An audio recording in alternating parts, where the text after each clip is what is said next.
The world had already crumbled, and with it, any notion of civilization. The zombies that once roamed in droves now seemed like a mere shadow of their former self, but the survivors, those who remained, still walked the earth in fear, not of the monsters that could rip them apart in a heartbeat, but of each other. As the sun dipped beneath a blood-red horizon, a faint glow still illuminated the makeshift camp where the last remnants of humanity gathered. They were a ragtag group of survivors, some hardened, others barely clinging to their humanity, living in the ruins of what was once a thriving city. The days of community and law were long gone, now it was only the bitter reality of survival. Trust had become a luxury no one could afford.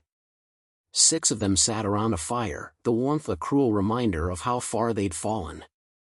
There was Marcus, the grizzled ex-soldier whose eyes always seemed to scan their surroundings with an air of paranoia. Then there was Elena, a former scientist who carried the weight of humanity's failure on her shoulders. Behind her was Jace, a young mechanic with a mind for problem-solving but a fear of conflict. And then there were the sisters, Ava and Leah, both skilled hunters, but Ava had grown cold over the months, while Leah's optimism was beginning to fade.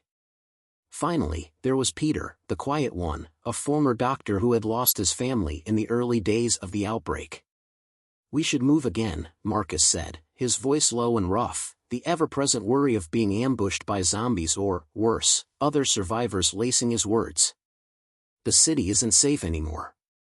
Elena, who had been staring into the fire, looked up at him, her face a mask of exhaustion. "We've been moving every week." "Where are we supposed to go, Marcus?"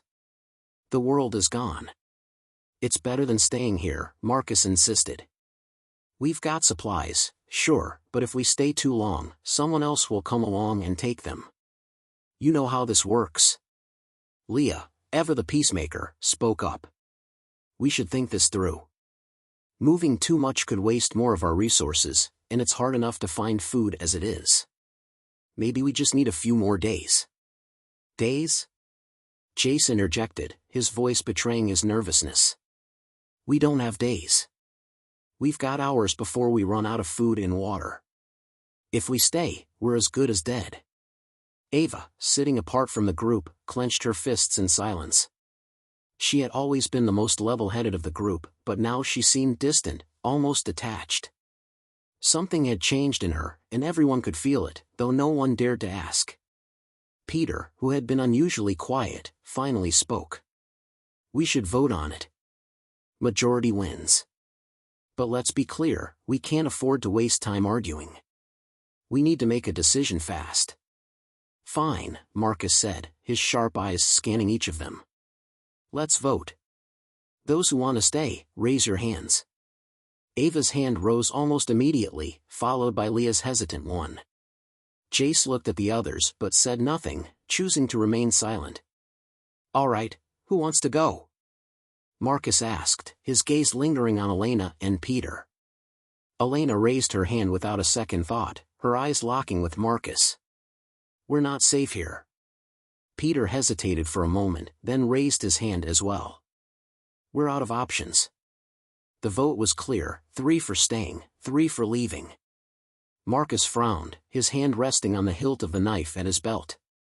This wasn't going to end well. "Look," Marcus said, his voice dropping to a dangerous tone, "this isn't a democracy. We make a decision now, or we all die. We don't have time for indecision." Tension thickened the air, and for a moment, the only sound was the crackling of the fire. It was as if the world was holding its breath, waiting for something, someone, to make the next move. And that's when it happened. A sudden noise, a rustle of leaves, a soft crunch of dirt, came from the darkness, sending everyone to their feet. Eyes wide, hands on weapons, they all turned toward the sound. It was too quiet, too deliberate. "Who's there?" Marcus shouted, his voice sharp and commanding. There was no response, just the unsettling feeling that something, or someone, was lurking in the shadows. "We need to be careful," Peter whispered, his doctor's instincts kicking in. "It could be zombies, or it could be another group. We're not alone out here." Ava's eyes narrowed as she scanned the edge of the trees, her sharp gaze piercing the gloom. "No," she said, her voice colder than usual. It's not zombies. We've been followed. Everyone's attention snapped to her. For the first time, Ava's face seemed twisted with something darker than just fear. It was suspicion. And then it clicked, Ava had known something was wrong all along. She had known they were being watched, but hadn't said anything. Her silence had always been the quiet kind of strength, but now it seemed like a dangerous, calculated move. The air grew heavier, a suffocating tension enveloping the camp. The shadows cast by the flickering fire seemed to stretch unnaturally long, as though the very darkness itself was crawling toward them. Everyone was on edge, weapons in hand, eyes scanning the perimeter. Ava's words hung in the air like a challenge, impossible to ignore. Marcus's hand tightened around the handle of his knife. "What do you mean, Ava? You've been quiet all this time. Now you're saying we've been followed?" Ava's expression was unreadable, her eyes cold and distant. "I've been watching. I saw someone earlier. Just a figure in the distance, but it was too deliberate. They were waiting, watching us. We've been under surveillance for days." Elena's brow furrowed as she slowly stood up. "And you didn't think to tell us? You think we could have handled this situation if we knew?" Ava's gaze flicked to Elena, and for a brief moment, there was a flicker of something, guilt, perhaps, but it quickly vanished. "I didn't want to cause panic," she said evenly, though her voice had an edge of defensiveness. Leah, who had been standing with her hands trembling at her sides, stepped forward. "We need to focus. Whether or not someone is watching us, we have to figure out how to survive. If we're being followed, it means we're not alone." Chase was shifting uneasily on his feet. "I don't know what to think anymore. One minute, we're fine, and the next, we're questioning each other. How do we know who we can trust? How do we know it wasn't one of us?"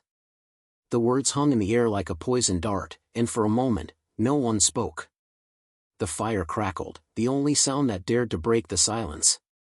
Then, Peter cleared his throat, his voice calm, though his eyes betrayed the storm of thoughts inside him. "Chase is right. If someone's been watching us, it could be someone from the group. The paranoia is setting in. Can we even trust each other anymore?" Ava's gaze hardened at Peter's words. "Are you suggesting I've betrayed you? Because I know who I can trust, and it's not everyone here." "Stop," Marcus cut in, his voice sharp, the authority of his military background making itself known. "We don't need to tear each other apart. Whoever's doing this needs to be found, and we need to act fast. We're wasting time." Leah turned toward Ava, her voice soft yet pleading.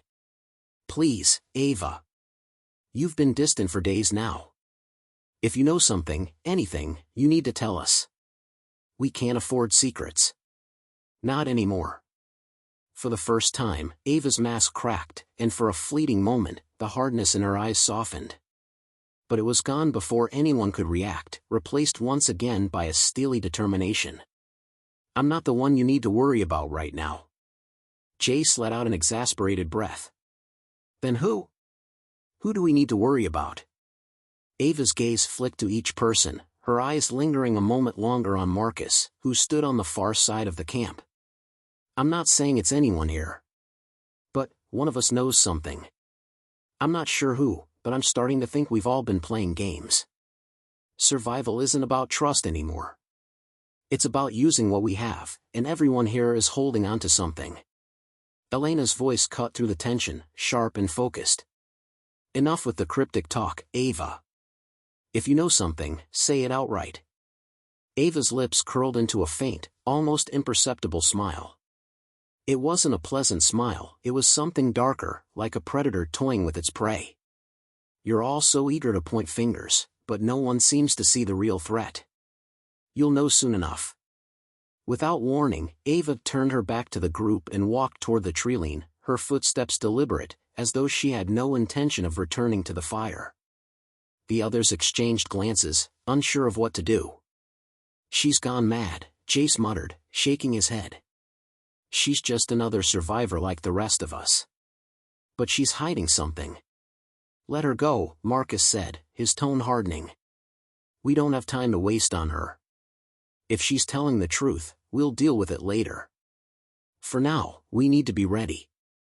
Someone's out there, and we need to find them before they find us. Peter, ever the pragmatist, nodded slowly. We can't keep sitting here. If Ava's right, and we've been followed, we need to move. We have the advantage of surprise. But that advantage won't last. The group, now fully on alert, began to gather their supplies. Weapons were checked and rechecked. The fire, once a symbol of warmth and comfort, now felt like a beacon, marking them for any hostile eyes lurking in the dark. As they packed their belongings, the ground suddenly seemed to shift beneath them. Ava's warning had left a gnawing sense of unease in the pit of their stomachs. Each of them had their suspicions, but none dared speak them aloud. And as the last of the camp was packed up, Marcus paused, his hand on the edge of his rifle, and looked out into the dark woods beyond the camp. The real question lingered in the air: was someone truly out there, or was the enemy already among them? The night had grown colder, the wind howling through the ruins of the city as if it, too, could sense the growing divide within the group. As the last of the camp was packed up, the survivors moved silently, the weight of distrust pressing on each of them. Ava's absence was felt more keenly than anyone wanted to admit. Her cryptic warning about betrayal had left an unsettling taste in their mouths. Marcus led the group, keeping his gaze fixed ahead, the barrel of his rifle held low but ready. Elena was close behind, her mind still reeling from Ava's accusations. Jace, usually the quiet observer, was now hyper-aware of every rustle in the trees, every shifting shadow. Behind him, Peter and Leah followed in uneasy silence. Ava's words echoed in their minds as they moved: survival isn't about trust anymore. It's about using what we have. Everyone here is holding on to something. The air was thick with suspicion, and it wasn't just the undead they had to worry about. The group had become a battlefield of its own, with loyalty hanging by the thinnest of threads. As they approached a cluster of abandoned buildings, Marcus signaled for them to halt. They crouched behind a rusted vehicle, taking cover as the faint sounds of footsteps reached their ears. It was a low murmur, something close, and growing closer. The group stiffened, exchanging wary glances. Whoever's out there, they're not trying to hide, Marcus whispered. It's almost like they're toying with us. We can't risk an ambush, Elena said, her voice tight with nerves. We don't know what they want. Or who they are. Peter, his doctor's mind still trying to find the logic in everything, shook his head slowly. We can't make rash decisions. If we confront them blindly, we'll be sitting ducks. Jace's eyes darted nervously. But what if they're not alone? What if they're just waiting for the right moment to strike? A pause fell over the group as Marcus weighed the options. He glanced at the surrounding buildings, his tactical mind working through the possible scenarios. We move in, stay close, and watch for signs of danger. If they don't attack first, we'll talk.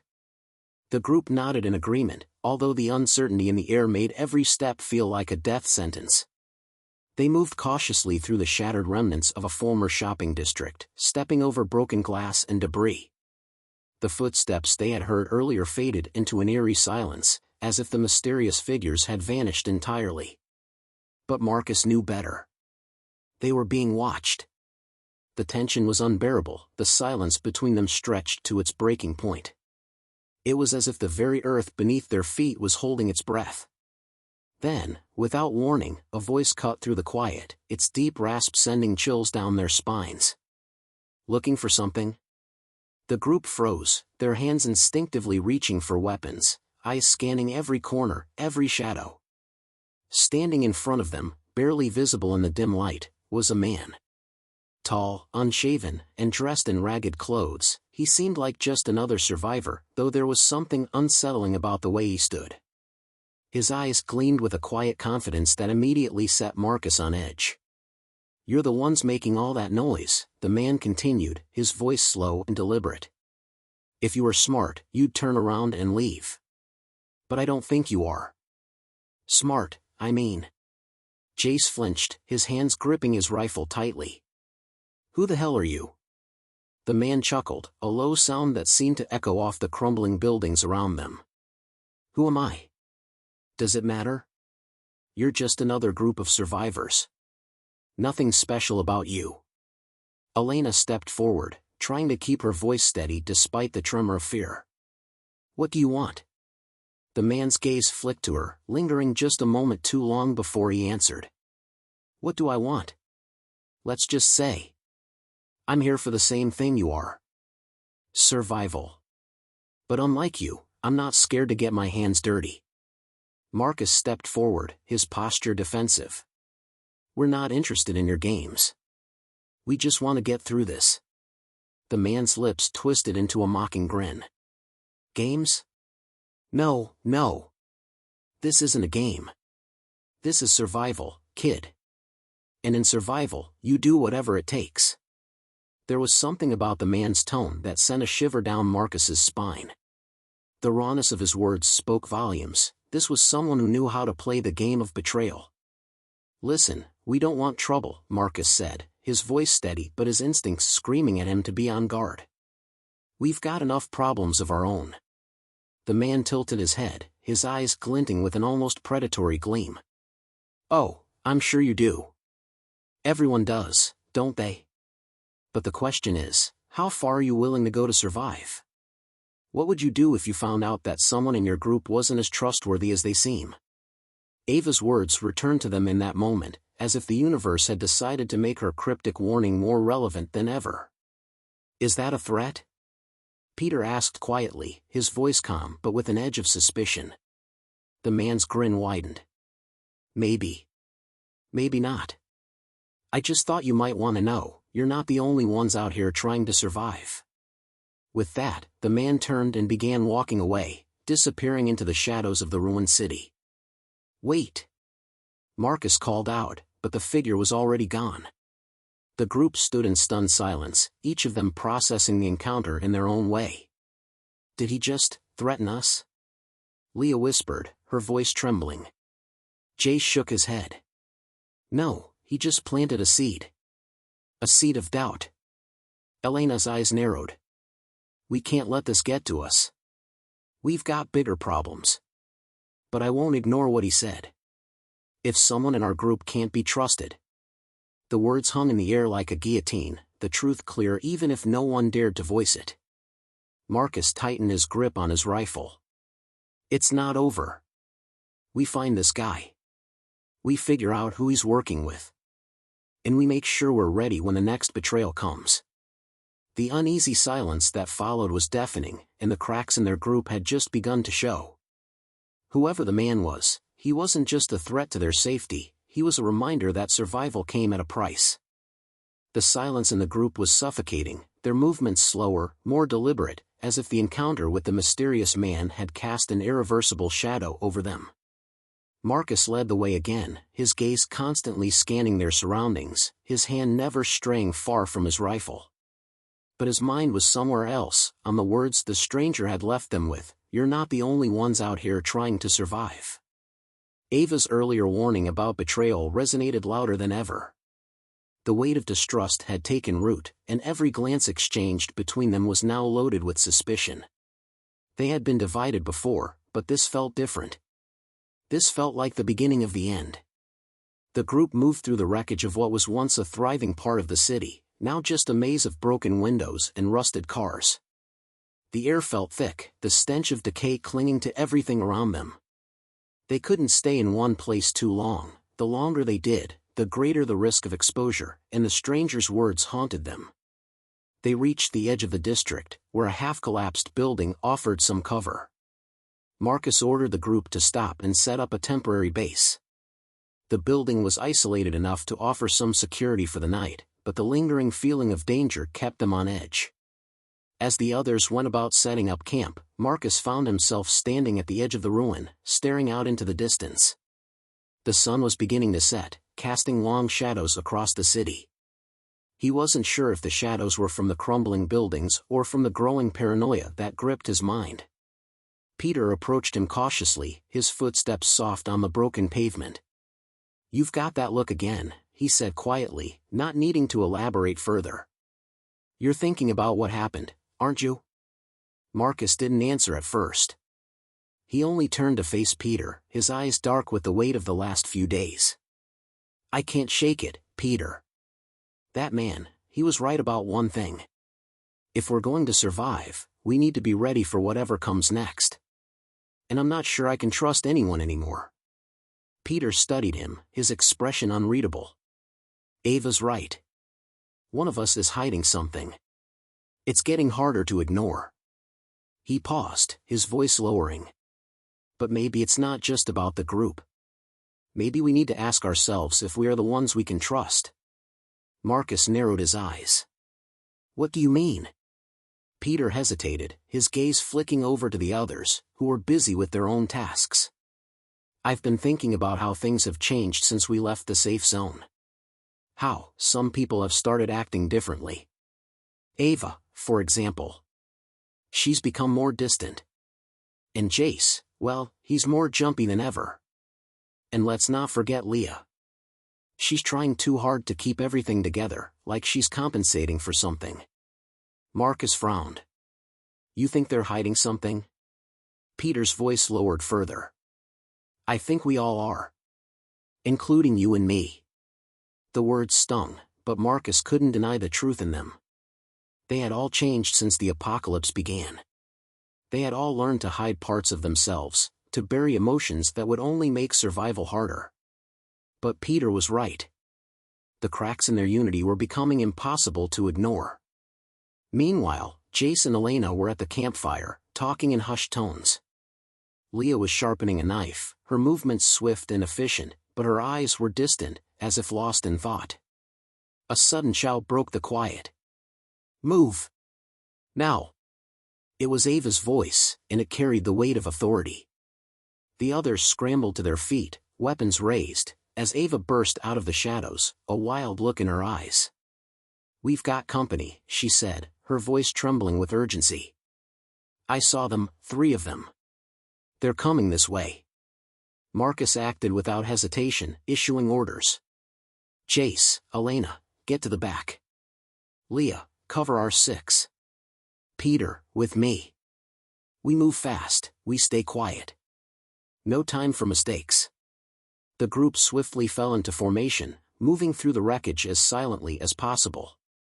Marcus couldn't shake the feeling that something was off. Ava had always been a reliable member of the team, but her sudden appearance, her urgency, raised more questions than answers.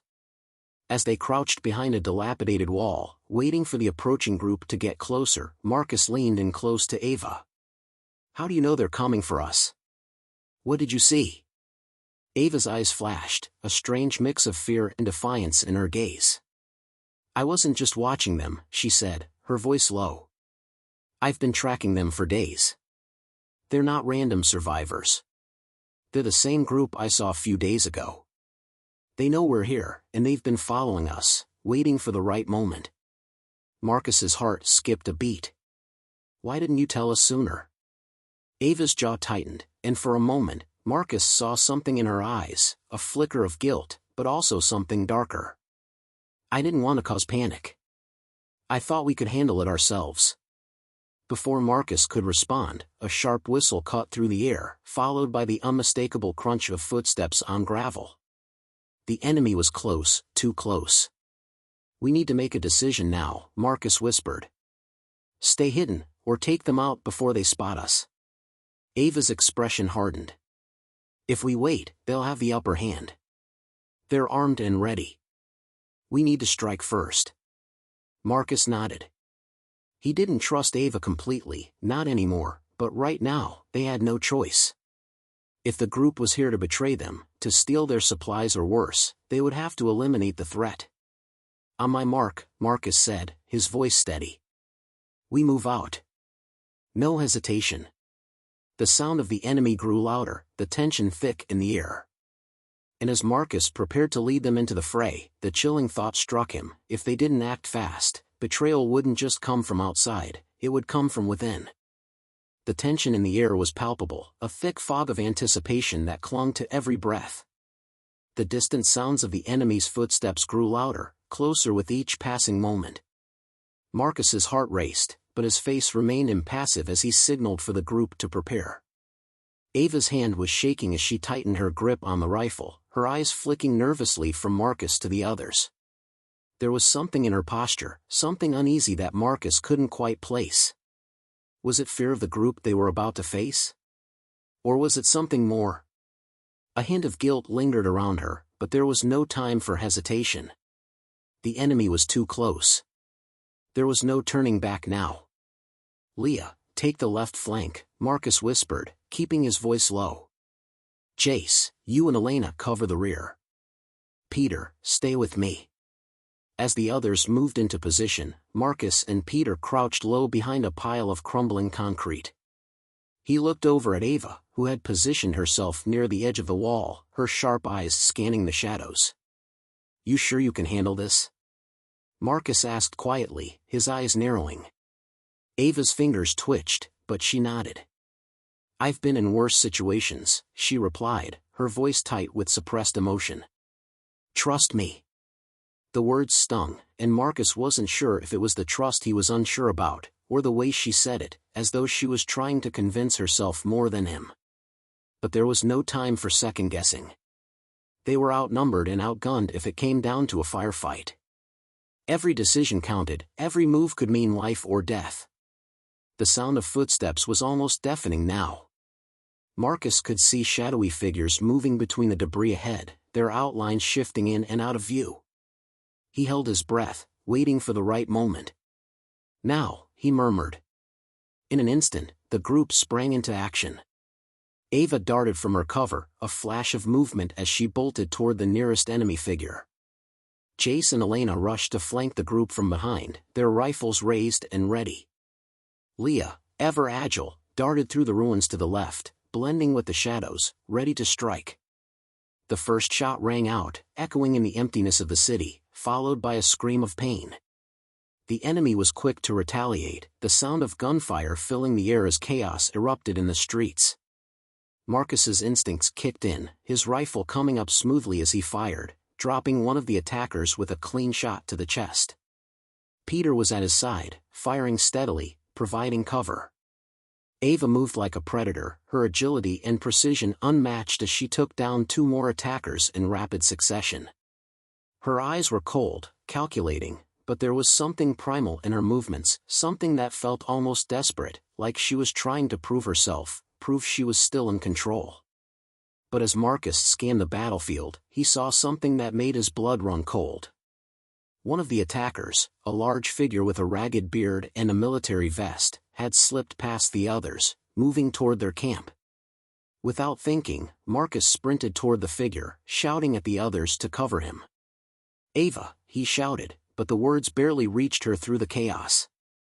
He dove behind a rusted car, using it for cover as the enemy drew closer to their camp.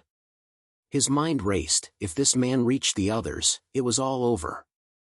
He couldn't allow that to happen. He couldn't lose anyone else. The man turned, and Marcus's heart skipped a beat. It wasn't just any attacker, it was one of their own. "Jace!" Marcus yelled, his voice hoarse with disbelief. "Jace, what the hell are you doing?" Jace froze, his back to Marcus. The rifle in his hands trembled as he turned slowly, a look of guilt flashing across his face. Jace's voice cracked. "I didn't have a choice, Marcus." The words sent a shockwave through Marcus. He couldn't process them, couldn't understand what Jace meant. Betrayal? Right now? Before Marcus could react, Jace leveled his rifle at him, eyes wild with fear. "You don't understand. You're all going to get us killed. You're all so blinded by loyalty." Everything slowed for a split second. Marcus saw it in Jace's eyes. He saw the fear, the panic. The realization hit him like a punch to the gut. Jace wasn't betraying them for power or for supplies. He was scared, terrified of what would happen if he stayed with the group, terrified that survival meant sacrificing his soul. "Jace, put the gun down," Marcus demanded, his voice low but filled with authority. "This isn't the way." But Jace's hands shook violently, the barrel of the rifle wavering. "I didn't want this. I didn't want to hurt anyone, but you don't understand. I need to survive. I can't go back to being one of you." I can't be one of them. The raw desperation in his voice made Marcus's heart ache, but there was no time for empathy. The group was in danger, and Jace's fragile sanity had already put them all at risk. A shot rang out. But it wasn't from Jace. Leah had emerged from the shadows, her eyes fierce as she fired, the bullet striking Jace's rifle, sending it clattering to the ground.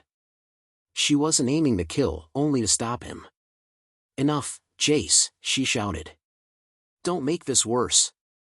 The words barely had time to sink in before the rest of the attackers, now fewer in number, retreated into the shadows. The sound of footsteps fleeing into the night left the group in stunned silence. Marcus took a shaky breath, his hands still clutching his rifle, but his heart was pounding in his chest. They had survived the ambush. For now. But at what cost? Jace fell to his knees, his face pale as he stared at the ground, the weight of his actions settling in.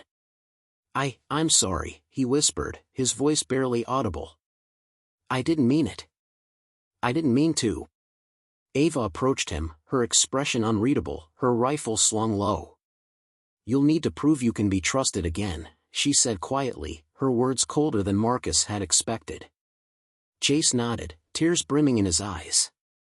"I know. I'll do whatever it takes." The air was still thick with the remnants of chaos, and the group was left to pick up the pieces.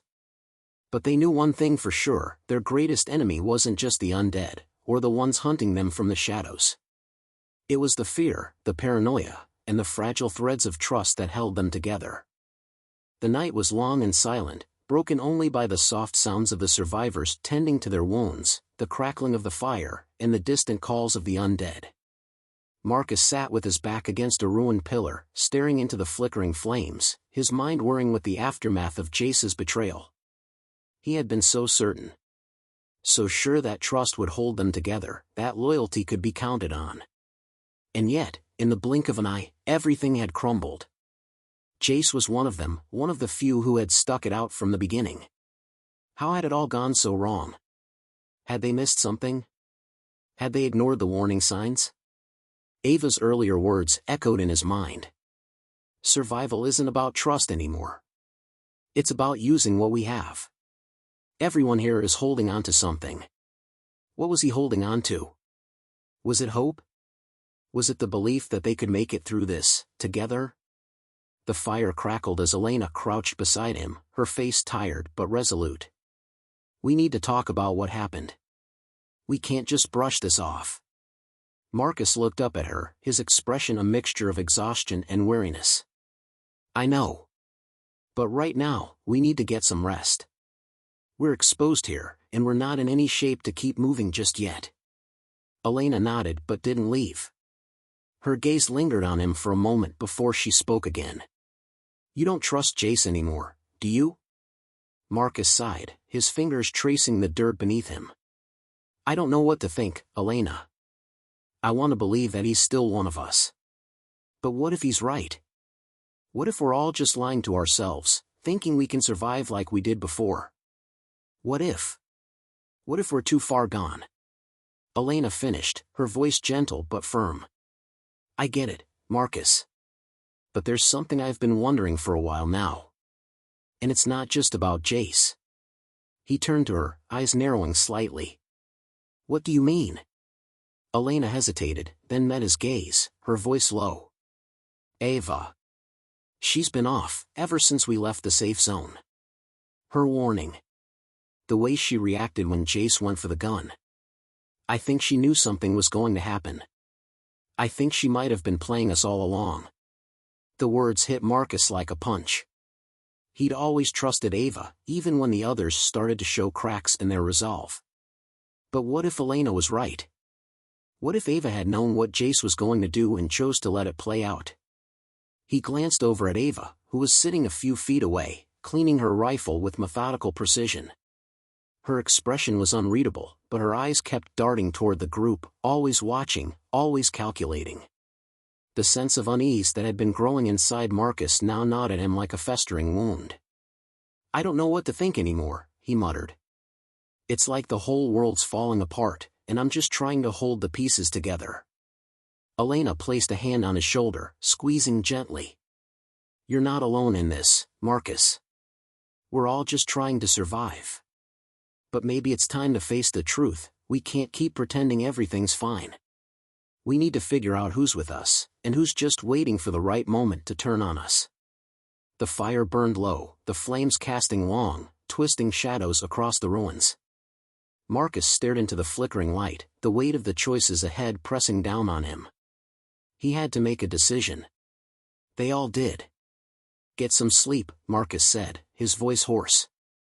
"We move out in the morning. We can't stay here any longer." The others nodded and scattered to find places to rest, their movements slow and heavy with exhaustion. Jace had already distanced himself from the group, sitting alone in the far corner of the camp. Leah stood nearby, keeping an eye on him. As the night deepened, the uneasy quiet of their makeshift camp was broken only by the occasional rustle of wind through the broken buildings. And yet, despite the stillness, Marcus couldn't shake the feeling that something was coming. A storm, maybe, or something far worse than the weather. The next morning came too soon. The survivors packed up quickly, the air thick with the weight of unspoken tension. Marcus noticed that Jace had distanced himself even further, keeping to the farthest edges of their camp as though he couldn't bear the sight of anyone. Ava, too, was quiet, her eyes scanning the area constantly. Her sharpness was both a blessing and a curse now. He couldn't decide if he felt safer with her at the helm, or more exposed. They moved out early, trekking through the ruined city as they made their way toward the outskirts. There was no clear plan, no definitive destination. All they could do was keep moving, hoping they wouldn't run into another group of hostile survivors. The odds were against them. As they walked, Marcus kept his gaze fixed on the horizon, but his mind was miles away. He kept replaying the events of the last few days, Ava's cryptic words, Jace's betrayal, and the nagging suspicion that they were all hiding something from each other. It felt like the end of everything, like they were all walking a tightrope over an abyss, and any wrong move would send them plummeting into the darkness. Finally, after hours of silent walking, they reached the outskirts of the city, where the ruins began to thin out, replaced by sparse patches of forest and broken farmland. The landscape was eerily quiet, as if it, too, was holding its breath. Suddenly, a sharp crack of a twig broke the silence. Everyone froze, weapons raised, eyes scanning the trees. A figure emerged from the woods, moving cautiously but with purpose. It was another survivor. He was tall, lean, with a weathered face and worn clothing, his eyes wide with fear. "We don't want any trouble," he said, his voice hoarse. "But I think you all should know, there's a group of raiders coming this way. They're not far behind. You don't have much time." The group exchanged nervous glances. "How do we know you're not one of them?" Leah asked, her voice sharp. The man hesitated, then held up his hands in a gesture of peace. "I'm not one of them. I promise. But if you stay here, you'll be dead in a matter of hours. They're ruthless. They don't leave anyone alive." Marcus glanced at the others. Their faces were etched with exhaustion and doubt, but he knew that they had no choice but to keep moving. "Thanks for the warning," he said, his voice steady. "But we need to move. Now." The warning from the stranger hit them like a bucket of ice-cold water. Raiders, ruthless and relentless, were closing in, and time was running out. Marcus's mind raced as he made split-second decisions. They had no supplies to speak of, no defensible position, and no clear direction. The trees and open fields around them were not going to offer much protection against a group of people who had made surviving at any cost their way of life. "We need to move," Marcus ordered, his voice hard with urgency. "Stick to the trees. Stay low, stay quiet. Keep the formation tight." Ava was already moving, signaling to the others, her eyes scanning the area like a hawk. Marcus's heart tightened.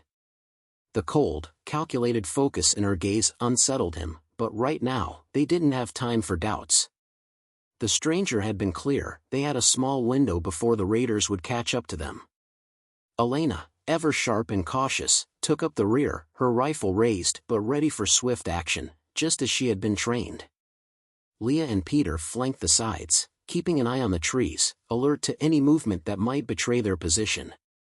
Jace, who had been silent for most of the morning, walked a few paces behind Marcus, his eyes averted, his hands twitching at his sides. Marcus could feel the weight of Jace's guilt like a palpable presence, and part of him wanted to confront him, but there was no time. The group moved as one, weaving through the trees, staying low as they covered ground quickly. The sound of their footsteps was muffled by the thick underbrush, but every crack of a twig felt deafening in the oppressive silence. The woods stretched for miles, and yet, Marcus knew they couldn't keep running forever. They had to find shelter. A safe place. They just had to make it to a place where they could regroup and plan.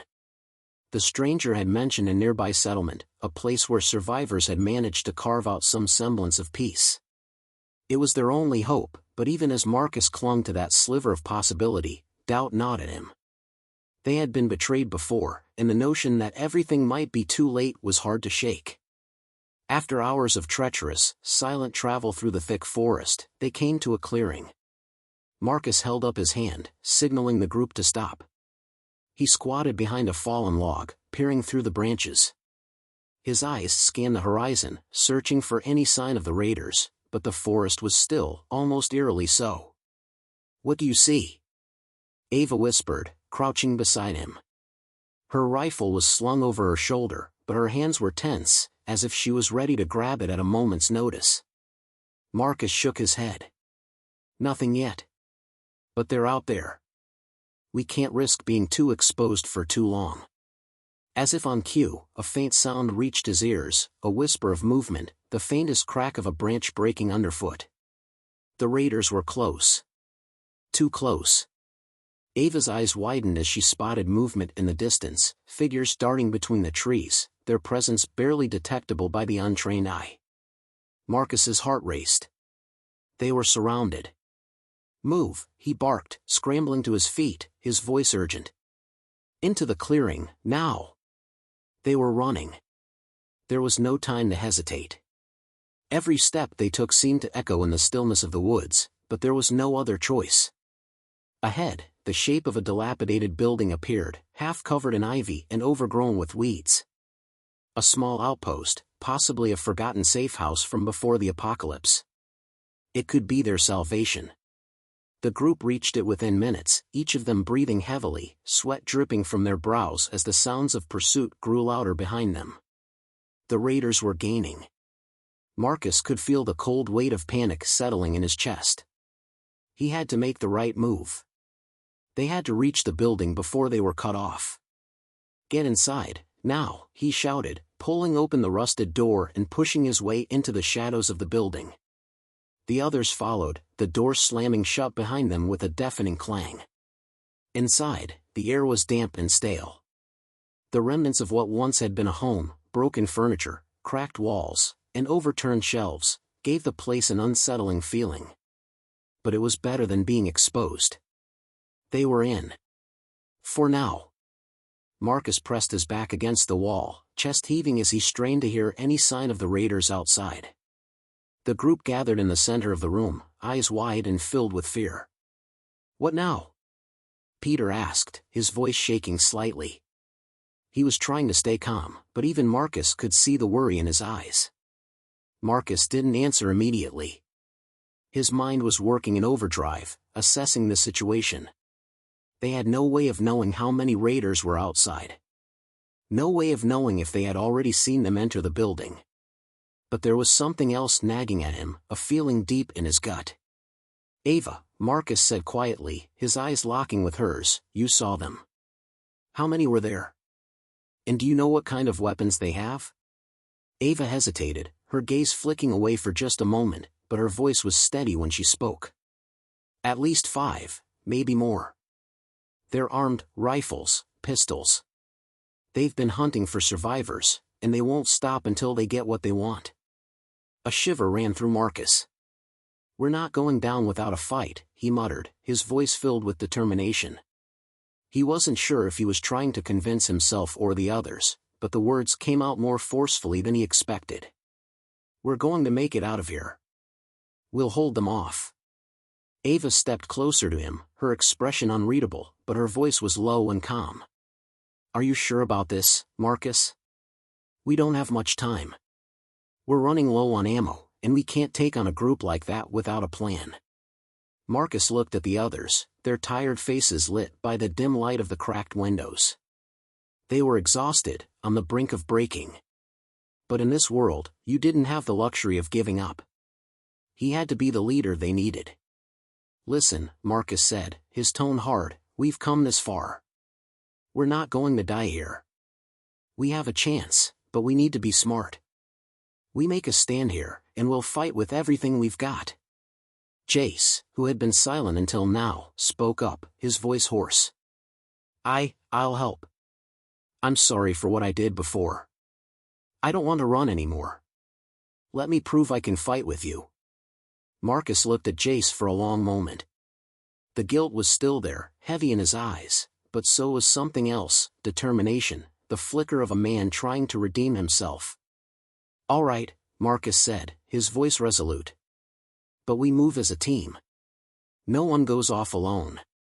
The sounds outside were growing louder, the raiders closing in, but Marcus felt something in the air shift. This wasn't over. Not yet. They had one chance. And they were going to take it. The silence inside the building was unbearable. The only sound was the ragged breathing of the group, every breath a reminder of their precarious situation. Outside, the distant hum of the wind was broken only by the occasional rustle of leaves. But Marcus knew better than to believe that the raiders were just going to let them hide in peace. "Let's set up defenses," Marcus said, his voice steady despite the gnawing anxiety that clung to him. "Leah, Peter, barricade the windows. Elena, Jace, get up to the second floor and keep watch. Ava, you're with me. We'll find a way to make sure we have a clear shot if they come through that door." The group moved quickly, each of them springing into action with practiced efficiency. Despite everything that had happened, Jace's betrayal, the constant threat of the undead, the loss of so many people they'd known, it was clear that they still had the will to survive. Marcus and Ava made their way to the back of the building, where a small set of stairs led to an upper floor. He couldn't shake the feeling that they were being watched, but every time he turned to look, there was nothing there. The hairs on the back of his neck stood on end as they reached the second floor, where a few broken windows gave them a view of the clearing. "Keep your eyes peeled," Marcus whispered, his eyes scanning the ground below. "They won't just come rushing in. They'll try to flush us out, break us apart." Ava nodded, her face set with that same cold determination he'd seen since the beginning. But there was something different about her today. She wasn't just focused on the immediate danger, it was as though she was calculating something, some larger strategy that Marcus couldn't quite understand. He opened his mouth to ask her about it, but before he could, the sound of footsteps reached his ears. They were light, almost imperceptible, but unmistakable. "Stay low," he murmured. The two crouched behind a broken wall, listening as the footsteps grew closer. Marcus's mind raced. Was it the raiders? Or something else? The walls of the building creaked with the wind, the loose boards groaning under the weight of the tension in the air. Seconds felt like hours. But then the sound stopped. A quiet, unsettling pause. And then, the unmistakable crack of wood, someone had stepped on a loose board. "Damn it," Marcus muttered under his breath. He gestured to Ava to follow him as he moved toward the stairs, but just as he began to make his way down, the door below them exploded inward with a violent crash. The impact shook the building, sending dust and debris scattering into the air. Ava cursed under her breath. Marcus didn't hesitate. He grabbed her by the arm and pulled her back, retreating into the shadows at the top of the stairs. Footsteps pounded the floor below, and soon, a voice rang out, low but clear. "I know you're in there. No use hiding. You're all trapped." The raiders had arrived. Marcus's mind raced. He had to make a choice. They couldn't hold out forever. The building was old, fragile, and the raiders knew they were here. "Elena," Marcus hissed into his comms. "Is there any way out of this place?" A back door, a tunnel, anything? A few moments passed before Elena's voice crackled back through the static. There's a cellar. Hidden behind some old crates. But Marcus, they're coming from all sides. You don't have much time. Marcus's heart pounded. The plan was clear now. They had to move fast, or they were done. All right, he said, his voice sharp. We make a break for it. Get to the cellar. We go now. Ava, cover us. You're with me. Everyone else, on my signal. Ava gave him a curt nod, her rifle gripped tightly in her hands, her eyes sharp. They were ready. He could see it in their faces, they knew what was at stake, and they weren't going down without a fight. Marcus took one final look around the room, making sure everyone was in position. He could hear the raiders getting closer, their voices growing louder as they methodically searched the lower levels. There was no way to avoid them. Go, Marcus ordered, his voice low and urgent. They moved swiftly but quietly, taking advantage of the shadows and broken furniture to keep out of sight. Each step felt like an eternity as they crept through the building, careful not to make a sound. The cellar was just ahead, the smell of mildew and dampness creeping into their nostrils. But just as they reached the door, the sound of a gunshot rang out, piercing the quiet like a thunderclap. Elena's sharp intake of breath was followed by a scream. Jace! Without thinking, Marcus spun around, instinct taking over. Ava was at his side, her rifle raised, eyes scanning for the source of the shot. They couldn't afford to stop, not now. Not with the raiders so close. Jace's voice, frantic and strained, echoed through the building. I couldn't let them catch me. I didn't want to, I couldn't. Marcus cursed. They were wasting time. Ava, cover the door. Marcus shouted, already moving toward the sound of Jace's voice. The raiders were closing in on their position, but Jace had made a mistake. His hesitation had given them away. Ava didn't hesitate. She sprinted to the doorway, positioning herself in front of the door, rifle aimed at the corridor. She fired without warning, sending two raiders tumbling back. Marcus reached Jace, finding him hunched behind a broken shelf, his face pale and wild. His hands were shaking, his rifle held limply at his side. The shot he'd fired earlier had missed its target, but it had caused enough of a disturbance to draw the raiders straight to them. Jace, get up! Marcus hissed, grabbing him by the collar and pulling him to his feet. We don't have time for this. I can't, Jace stammered, his voice breaking. I'm sorry. I didn't mean to. Before Marcus could say another word, another shot rang out, this time closer. Move, damn it! Marcus shouted, dragging Jace toward the cellar. The others were already inside, waiting for them, but Marcus knew they weren't going to make it out in one piece unless they moved fast. They ran, pushing through the door and slamming it behind them just as the sound of footsteps echoed on the stairs. Marcus's heart was in his throat. The cellar was their last hope. If they could make it down without being spotted, they might just escape. But as they reached the bottom, the sound of a familiar voice called out from above. Marcus, don't you dare think you've gotten away from us. It was the leader of the raiders, his voice taunting, mocking. And in that moment, Marcus realized, this was only the beginning of their fight for survival. They had no idea what these raiders were truly capable of. The darkness of the cellar swallowed them whole as they stumbled down the stairs. The air was thick and damp, the scent of mildew and decay settling into their lungs. Marcus's heart hammered in his chest, but he kept his composure, silently urging the others to stay calm. The last thing they needed was panic. The cellar was barely more than a small room, barely furnished with old crates and broken shelving. It was dark, too dark to see clearly, but Marcus had learned to trust his instincts. He didn't need to see the others' faces to know that they were all scared. No matter how hard they tried to hide it, fear was something that could never be completely suppressed, not when the end of the world was knocking at your door. He turned to the group, lowering his voice to a whisper. Listen, we don't have much time. They're on their way down. If we stay here, they'll find us. We need to move, get out of the cellar, and keep heading west, toward the settlement the stranger mentioned. It's our only chance. Ava, always calm under pressure, nodded, her rifle still held close. But there was something in her eyes, a flicker of something Marcus couldn't place. It was the same feeling he had earlier, that unsettling sense that something wasn't right. It nagged at him, an itch he couldn't scratch. "Let's go," she said, her voice firm. They moved quickly, but the sound of the raiders' boots above them only grew louder.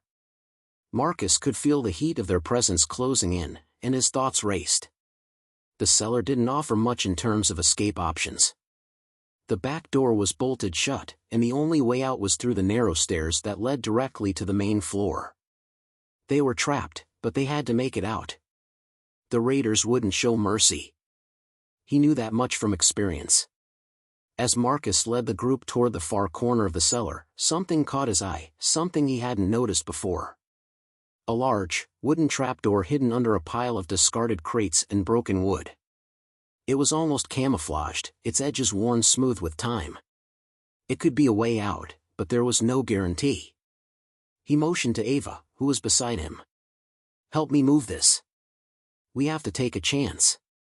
Without a word, she dropped to her knees and started clearing the debris away. The others followed suit, working together as quickly as they could. Time was slipping away, and every second they spent down here felt like a lifetime. There was no guarantee that the trapdoor would lead to safety, but it was their only shot. The trapdoor creaked as Marcus pulled at the rusted handle, the wood groaning in protest. With one last tug, the door gave way, revealing a dark, narrow tunnel beneath. A gust of stale air rushed up from the opening, carrying the scent of earth and old stone. "Everyone in," Marcus commanded, trying to keep his voice steady. Now. One by one, they climbed into the dark tunnel, their footsteps muffled by the soft earth below. Marcus was the last to enter, taking a final glance up at the cellar before pulling the door closed behind him. It was pitch black, and the only sound was the soft shuffle of feet on the dirt floor. They were moving blind, but Marcus trusted his instincts to guide them. The tunnel seemed to stretch endlessly in both directions, and for a moment, Marcus thought they might just be digging their own graves. He couldn't shake the feeling that they were being hunted, like prey in the jaws of a trap. Every footstep behind him felt like a ticking clock counting down to their inevitable discovery. It was only a matter of time before the raiders would figure out where they'd gone. "How much farther?" Peter's voice broke the silence, hoarse and tired. Marcus glanced back at him, his voice low. "Not far. Keep moving." But even as he spoke, something gnawed at him. Something didn't feel right. They'd barely made it through the first leg of their escape, but Marcus could sense it, the air was wrong. It was thick with something he couldn't place. A sense of wrongness had settled over him, and it only deepened as they continued to move through the tunnel. A loud thud echoed behind them, the sound of something heavy falling to the floor. Marcus spun around, his heart racing. "Jace!" Elena hissed, her voice sharp with fear. "What the hell?" But it wasn't Jace. It was worse. A figure emerged from the shadows, a silhouette that was too tall, too still. Marcus's blood froze as he recognized the shape. The figure was wearing the same clothes as the raiders. The unmistakable marks of a survivor who had given in to the chaos. It was the stranger. The one who had warned them of the raiders. The one who had given them the hope of reaching the settlement. But now, Marcus saw something else in the stranger's eyes, something darker. Something that made his blood run cold. "You thought you could escape?" the stranger said, his voice low, almost mocking. "You really believe you could outrun me?" Ava was the first to react.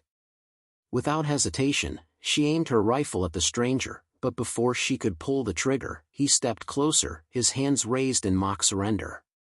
"I'm not here to fight," the stranger said, his voice oozing with an unsettling calm. "But you're not getting out." "Not yet." Marcus's heart was pounding in his chest as the weight of the situation settled on him. He had been wrong. They had been wrong. The stranger wasn't just a messenger, he was part of the trap. "What do you want?" Marcus demanded, trying to keep his voice steady despite the panic rising inside him. "Why are you doing this?" The stranger smirked. "I told you. It's about survival. It's about who's willing to do what it takes to win."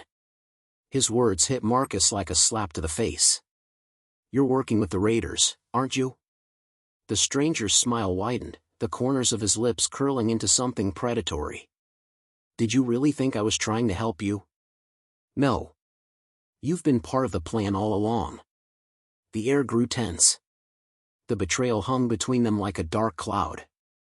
The walls of the tunnel seemed to close in, the sound of footsteps approaching echoing from behind them. The Raiders were closing in. But Marcus's mind was focused on one thing: the stranger's treachery.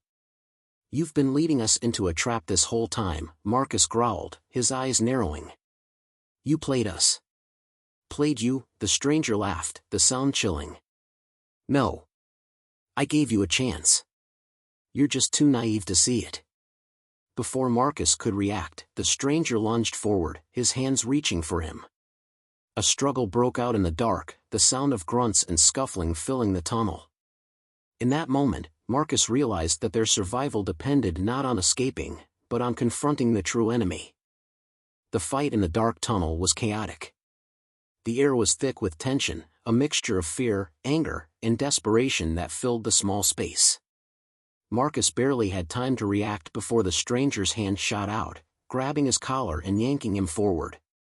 His instincts kicked in.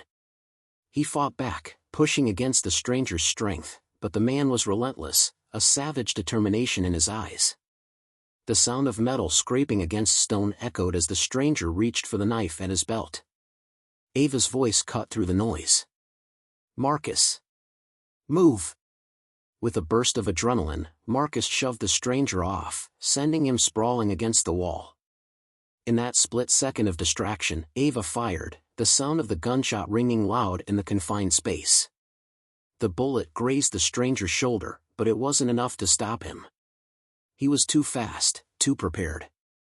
"You think a bullet will stop me?" the stranger sneered, his grin widening as he wiped the blood from his shoulder. Marcus scrambled to his feet, every muscle in his body screaming for him to keep fighting. They couldn't afford to let the stranger get the upper hand. Not now. Not when the Raiders were closing in. "Get back!" Marcus yelled, pulling Ava to his side, his breath coming in ragged gasps. "We need to find a way out, now." The others, Leah, Peter, and Elena, were already backing away, weapons drawn, eyes darting nervously to the shadows. But it was clear they were trapped. The Raiders were almost upon them, and the stranger had made sure of it. "You can't outrun this," the stranger said, his voice calm and cold. "The Raiders are already on their way. This tunnel leads nowhere. You're all dead, and there's nothing you can do to change that." But Marcus wasn't ready to die. Not like this. With a sudden burst of resolve, he lunged at the stranger, knocking him to the ground. The two of them struggled in the dirt, rolling and fighting for control. Marcus could feel the stranger's hand on his throat, tightening with each passing second. He gasped for air, his vision beginning to blur as the pressure grew stronger. "Marcus!" Ava shouted, her voice filled with panic. Just as Marcus thought he couldn't breathe anymore, he saw it, a glint of metal just beyond his reach. The knife. Summoning every last bit of strength, he reached out and grabbed it. With a swift motion, he brought it down, slashing through the stranger's arm and breaking his hold. The man screamed in pain, but Marcus wasn't finished. He quickly climbed on top of the stranger, pinning him to the ground. His mind was a whirlwind, his thoughts racing. The stranger had betrayed them. He had played them, manipulated them into this trap. And now, Marcus had the chance to end it. But even as he raised the knife, ready to strike, a voice echoed through the tunnel, louder than the screams, clearer than the chaos. "Wait!" It was Elena. Marcus froze, his breath coming in ragged bursts as he looked toward her. Her face was pale, but there was something different in her eyes, something urgent. "Stop!" Elena shouted again, stepping forward with her hands raised. "You don't understand. He wasn't working with the raiders. He wasn't. But before she could explain, the ground shook beneath them. The distant rumble of something huge, something unstoppable, reverberated through the earth. Marcus's heart skipped a beat. The raiders weren't the only threat they were facing. A low, guttural growl echoed through the tunnel. It was followed by another. And then another. The unmistakable sound of the undead. Ava spun around, her eyes wide with terror. They're here. There was no time to argue. No time to question who had betrayed them, who had been lying, who was responsible. The zombie horde had found them. In an instant, the group was on the move, scrambling to escape the tunnel. The stranger, wounded but still alive, crawled away from Marcus, his eyes filled with a mix of hatred and desperation. But Marcus didn't have time for him. He had no time for anything but survival. Go! Marcus yelled, pulling Ava toward the exit. Now! The group sprinted down the narrow tunnel, but the sound of the zombies was growing closer, faster. Their growls reverberated off the walls, the echo bouncing in all directions. Panic set in as the walls of the tunnel began to close in on them. They couldn't outrun the horde. Not in these narrow confines. And then, a miracle. Up ahead, a faint sliver of light pierced the darkness. The exit. They were almost there. But as they neared the end of the tunnel, the ground beneath them gave way with a sickening crack. The tunnel had collapsed. No! Peter cried out, grabbing the falling rocks as they tumbled around him. We're trapped. Marcus looked around in desperation. The raiders had abandoned them, and the zombies were closing in. There was no escape. But then he saw it. A door, barely visible through the debris. A hidden escape, tucked away in the shadows. Over here, he shouted, pulling the others toward the door. This way. They sprinted, just as the first of the zombies appeared in the tunnel behind them. Marcus didn't look back. He didn't dare. The door burst open, and they spilled out into the open air, fresh, cold, and filled with the promise of another chance. But as they looked around, the reality of their situation hit home. They had barely escaped the horde, but now they were out in the open. There was nowhere to run. And then, as if on cue, a figure appeared before them, a man in torn clothing, his face haggard but determined. Where do you think you're going? The stranger's voice was cold and empty. Marcus froze. We don't have time for this. The stranger smirked, his eyes gleaming with malice. Oh, you're wrong. You have all the time in the world. But I have the one thing you don't. He raised his rifle. And with a final, bitter laugh, he pulled the trigger. The end.